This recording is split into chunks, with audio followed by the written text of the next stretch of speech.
ജനുവരി 25 വിശുദ്ധ പൗലോസിൻ്റെ തിരുനാൾ. ക്രിസ്ത്യാനികൾക്കെതിരായ പീഡനങ്ങളിൽ നിന്ന് പിന്തിരിഞ്ഞ് ക്രിസ്ത്യാനിറ്റിയെ പ്രോത്സാഹിപ്പിക്കുന്നതിനായി വിശുദ്ധ പൗലോസിൻ്റെ പരിവർത്തന പെരുന്നാൾ ആഘോഷിക്കുന്നു. യഹൂദനായി ജനിച്ച സാവൂൾ സിലിഷ്യയിലെ തലസ്ഥാനമായ ടാർസയിൽ ജനിച്ചു. അവനൊരു റോമൻ പൗരനായിരുന്നു. കർക്കശക്കാരനായ യഹൂദനായി വളർന്ന അദ്ദേഹം പിന്നീട് ക്രിസ്ത്യാനികളെ അക്രമാസക്തമായി പീഡിപ്പിക്കുന്നവനായി. ക്രിസ്ത്യാനികളുടെ പുതിയ അറസ്റ്റുകൾക്കായി ഡമാസ്കസിലേക്കുള്ള യാത്രാമധ്യേ നമ്മുടെ കർത്താവിൻ്റെ അത്ഭുതകരമായ പ്രത്യക്ഷത്താൽ അദ്ദേഹം പെട്ടെന്ന് മാനസാന്തരപ്പെട്ടു. കഠിനമായ പീഡകനിൽ നിന്ന് അവൻ വിജാതീയരുടെ വലിയ അപ്പസ്തോലനായി. അദ്ദേഹം 3 മിഷണറി യാത്രകൾ നടത്തി.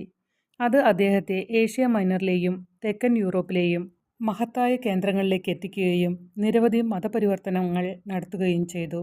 അദ്ദേഹത്തിൻ്റെ 14 ലേഖനങ്ങൾ പുതിയ നിയമത്തിൽ നമുക്ക് കാണാം. AD 66 റോമിൽ വെച്ച് അദ്ദേഹം ശിരച്ഛേദം ചെയ്ത് കൊല്ലപ്പെട്ടു.